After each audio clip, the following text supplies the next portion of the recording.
Namhlanje nginiphathele i-update kuNkanyiso Shinga ne-update kuGibril Sila owe-Azam FC oyi-free agent njengamanje. So namhlanje ngifuna sikhulume ngabadlali abawu-two. Ngifuna sikhulume ngabadlali abawu-two kule video ezongena njengamanje. So make sure ukuthi usubscribe-ile ku-channel and make sure you are liking the video. So let's just jump straight into the video together.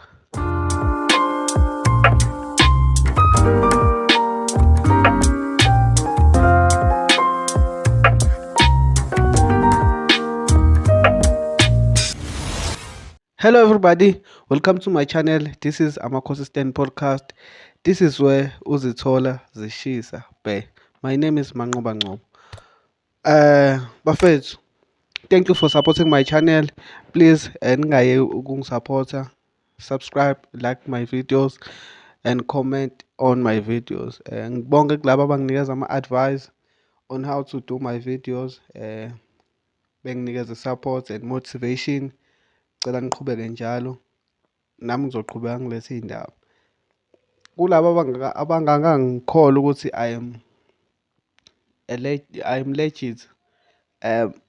Ngiya-understand bafethu ukuthi it's hard to believe rumors these days about Kaizer Chiefs and so on, because there are many fake journalists on Facebook and Twitter or elsewhere.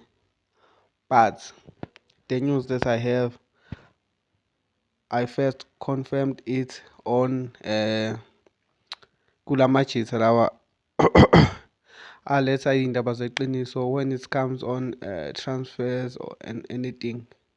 So please sacela nizame ukuhlala nami, support my channel, ningisupporte. So today umjitha engifuna sikhulume ngayo is this guy uNkanyiso Shinga. Before sikhuluma ngayo ngisacela usubscribe kwi-channel and like the video. Okunye ngifuna ukusho bafethu ukuthi on my channel I'm willing to do a business with local brands. If you are interested ukuthi u-advertise i-brand yakho or anything that we are selling, i-product yakho, ungangithinta kule nombolo eseskrinini and then we will talk ukusenza njani so your product will be advertised on this channel. Thank you so much. So uNkanyiso Shinga, left back, he is officially a Kaizer Chiefs player. They have agreed terms and what. I'm not sure ukuthi ukhona la eSouth Africa or kanjani, but he's officially a Kaizer Chiefs player, which means amathemba ngoFawaz Basadini aphelile, because I think we have enough left backs njengamanje laphana.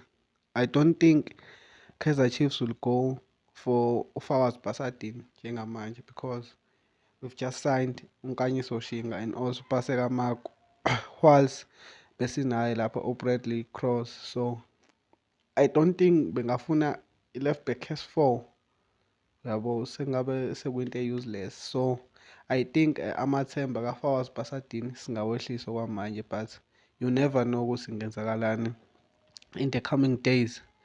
Ngizile futhi nokuthi Mamelodi Sundowns are interested on signing Fawaz Basadini. So I think he is going to Mamelodi Sundowns, and Kaizer Chiefs have a lot of left backs. I don't think they will go for him. Maybe they will go for him, but I don't think so. The other guy that has been trending this morning from yesterday kuze ube manje ilo mjitha uGibril Sila.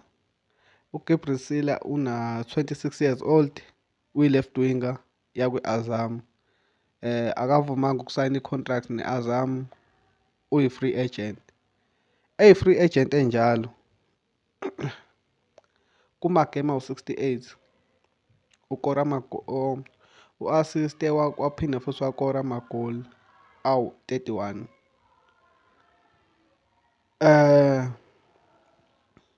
iyanga ibe-interested kuye umjitha, but yena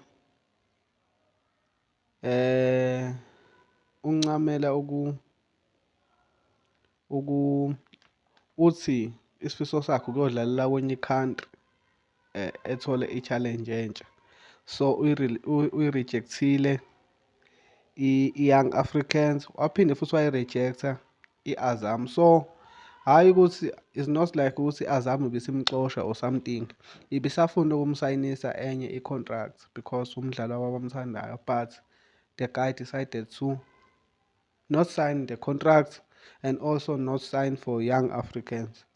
So Mickey Junior said on YouTube and Twitter, Umjita has been offered to Kaizer Chiefs, but no decisions have been made yet. So Umjita bebem-offerishile kwi-Kaizer Chiefs. I think Kaizer Chiefs are interested in him, but they haven't make any moves. Abaka-offerisha something or anything ukuthi nje bekhulume. So this guy can become our player, but into ayishilo yena ukuthi he wants to play on another country, another challenge, ufuna ukuphuma eTanzania. Let's see ukuthi ke what will the management of Kaizer Chiefs do with this guy, Gabriel Sila, a free agent, 26 years old, left winger. He's scoring, he's assisting. Let's hopefully they can go for him, but I think in foreign sports isizoshaya because sisafuna nokusayina uFaisal Salum ngapha.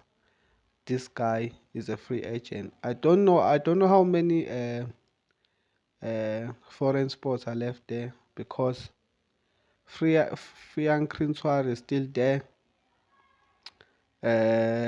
Who else? Lilepo. Who else?